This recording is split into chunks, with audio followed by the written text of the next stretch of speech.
या तो रावण का छोटा भाई था कुंभकर्ण, या रतन सिंह का छोटा भाई था कुंभकर्ण। यह रतन सिंह का छोटा भाई था, he was younger brother of Ratan Singh. होता क्या था सुनना देखो।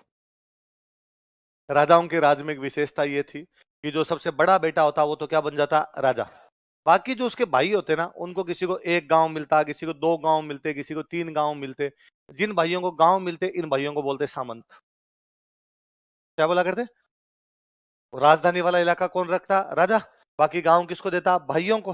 राजा राजधानी में रहता है, भाइयों को क्या बोलते, सामंत। ये भाइयों को जो गांव मिलते इन गांव को बोला करते जागीर। क्या बोलते, या इनको बोलते ठिकाना। क्या बोलते? और जो राजा के पास जमीन होती उसको बोलते खालसा।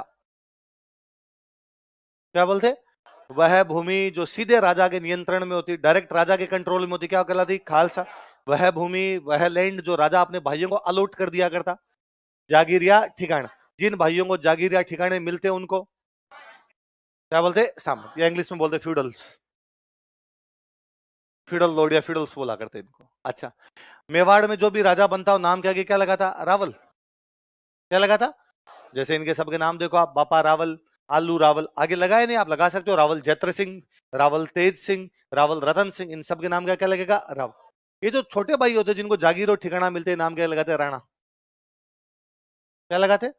उपाधियां थी, बड़ा भाई राजा बनेगा तो क्या लगा लेगा, रावल। जो भाई जागीर मिलेगी सामंत बनेगा क्या लगा लेंगे, राणा। ऐसे रतन सिंह का एक भाई है, उसका नाम है राणा कुंभकर्ण। क्या नाम है? लगाना नहीं, अपने कुंभकर्ण पढ़ रहे हैं तो नाम क्या क्या लगता है उसके, राणा। अब 2 तरीके, एक तरीका तो है कि बड़ा भाई राजा बन गया, आप 2 गांव लेके बैठ जाओ। एक तरीका है कि आपको लगे कि नहीं भाई साहब, दिल मांगे मोर, क्यों 2 गांव लेके बैठ जाऊं, मेरे को पूरा राज्य चाहिए। 2 तरीके हैं, एक तो भाई को मार दो, इस पे कब्जा कर लो। एक नई जगह जाओ, वहां पे कब्जा कर लो। नई जगह जाकर कब्जा करने के लिए भाई साहब जोर चाहिए। कुंभकर्ण वैसा ही आदमी था। कुंभकर्ण यहां से नेपाल चला गया। कहां चला गया? नेपाल में राजा बनता है, उसके नाम क्या क्या लगता है, राणा। इसलिए नेपाल के जितने भी राजा बने वो कौन से हो गए, राणा। इसलिए वो नेपाल वाली ब्रांच कौन सी होगी, राणा ब्रांच। कौन सी ब्रांच? चित्तौड़ वाली ब्रांच कौन सी है, रावल। वो वाली ब्रांच है राणा। ऐसे गोहिलों की कितनी ब्रांच थी? नेपाल वाली कौन सी ब्रांच है, मेवाड़ वाली। बोले बड़ी बात। तो अब नेपाल में वो राणा ब्रांच है, उसका फाउंडर कौन है, किसका छोटा भाई है? समझ में आई बात? देखो, इसने नेपाल में गोहिल वंश की राणा शाखा का शासन स्थापित किया था। नेपाल में गोहिल वंश की राणा शाखा का शासन स्थापित किया था। He founded rule of Rana branch of Gohil dynasty in Nepal. इसने नेपाल में गोहिल वंश की राणा शाखा का शासन स्थापित किया था। He founded rule of Rana branch of Gohil dynasty. He founded a rule of Rana branch of Gohil dynasty in Nepal. Nepal में गोहिल वंश की राणा शाखा का शासन स्थापित किया था। He founded a rule of Rana branch of Gohil dynasty in Nepal. Nepal में कौन से वंश की, गोहिल वंश की। कौन सी शाखा, याद रह जाएगा। तो नेपाल में कौन से वंश का शासन था, गोहिल। वंश कौन सा है, मेवाड़ वाला वंश कौन सा, गोहिल। बांसवाड़ा में गोहिल, डूंगरपुर में गोहिल, प्रतापगढ़ में, वैसे नेपाल में। पर जो मेवाड़ वाले गोहिल है वो कौन सी ब्रांच के हैं, रावल। मेवाड़ वाले सॉरी नेपाल वाले कौन से हो गए। अब सुनो, भारत में राजा महाराजा खत्म हो गए 1947। 1947 आपका देश आजाद होता है, डेमोक्रेसी, कोई राजा महाराजा नाम की कोई भी चीज ही। नेपाल में राजा बन रहे थे 2008। कब तक बन रहे थे, 2008 तक नेपाल के अंदर राजा बन रहे थे। और नेपाल में जो लास्ट राजा बने उनका नाम है राणा ज्ञानेन्द्र। क्या नाम है, 1302-3 के आसपास चला गया होगा ये बंदा।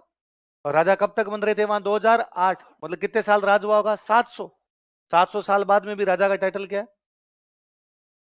जो 2008 में भी उनका राजा था उसका नाम क्या था, राणा ज्ञानेन्द्र। क्या नाम था।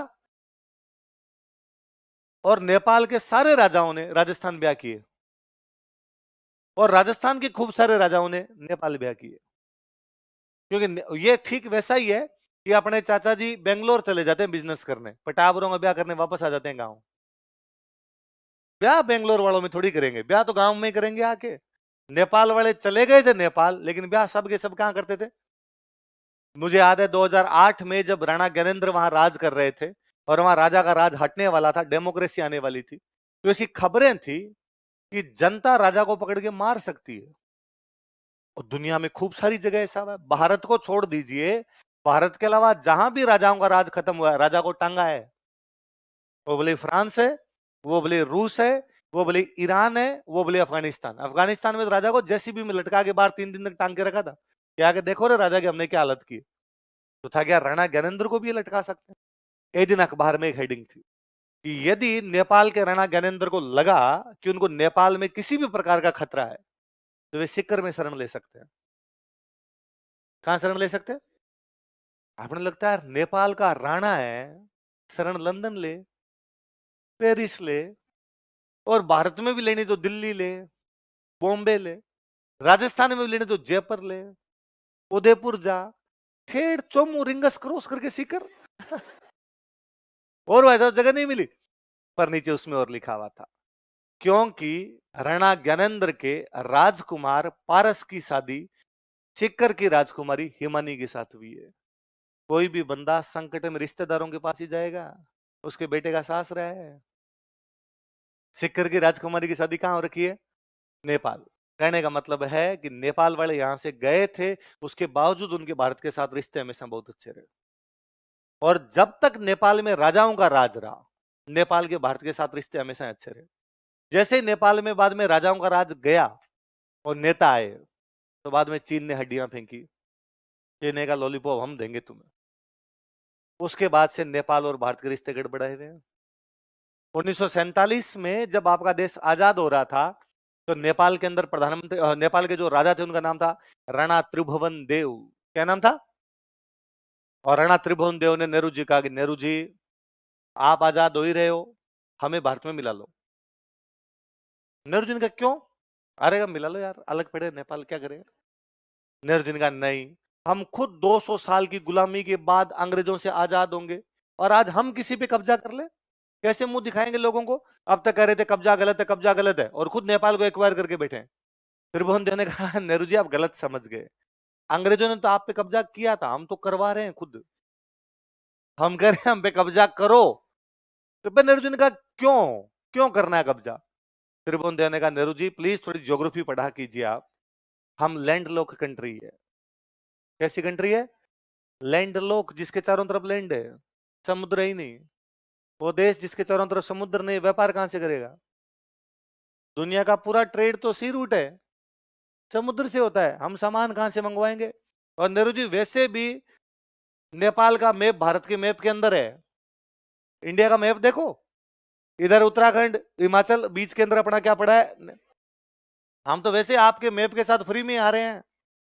तो जैसे एक राज्य है यूपी, जैसे एक राज्य है एमपी, जैसे एक राज्य है राजस्थान, वैसे एक राज्य बन जाएगा नेपाल। नेहरू जी ने कहा नहीं नहीं त्रिभुवन देव जी ऐसा नहीं, और आप चिंता मत करो, क्या दिक्कत है? आपके व्यापार की दिक्कत है, हम आपको हमारा एक बंदरगाह देते हैं कलकत्ता। कौन सा बंदरगाह देते हैं? नेपाल को जो भी सामान मंगवाना है अमेजोन पे एड्रेस क्या डाल दो आप, तो आज दिन तक नेपाल का सारा सामान कौन से बंदरगाह पे आता है? फिर नेपाल का सामान ज्यादा आने लगे, हमने एक बंदरगाह और दिया, विशाखापत्तनम। कौन सा दिया? आज भी नेपाल का सारा सामान कहां पर आता है? कलकत्ता और विशाखापत्तनम। फिर यहां से हम ट्रकों में भर भर के कहां बेचते हैं?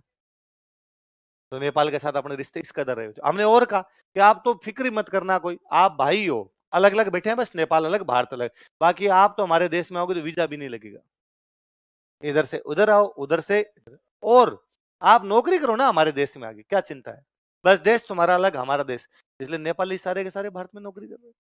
इसलिए अपने नेपाली अंग्रेजों के टाइम से अपने यहाँ नौकरी करने के लिए आने लग गए थे। अंग्रेजों की सेना के अंदर नेपाली नेपाली खूब बहादुर होते हैं, इसलिए अंग्रेजों ने नेपालियों को बहादुर कहना शुरू किया।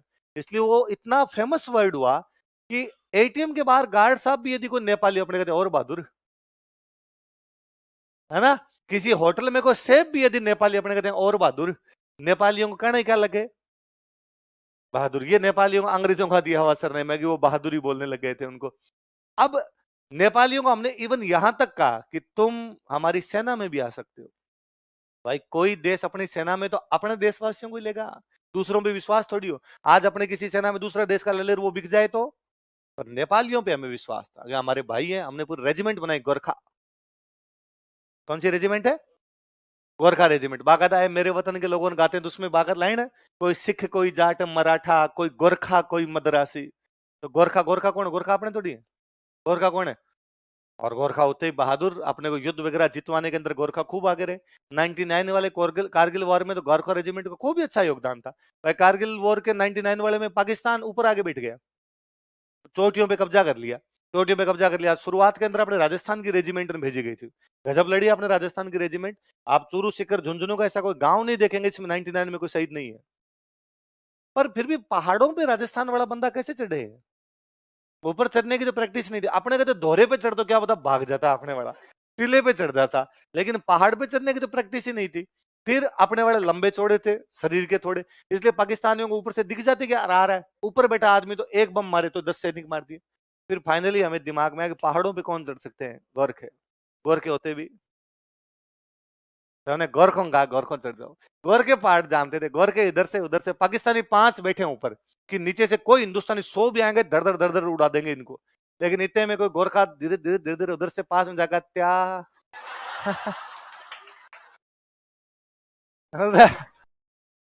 उसने मारे सबको जा जाके बाद में।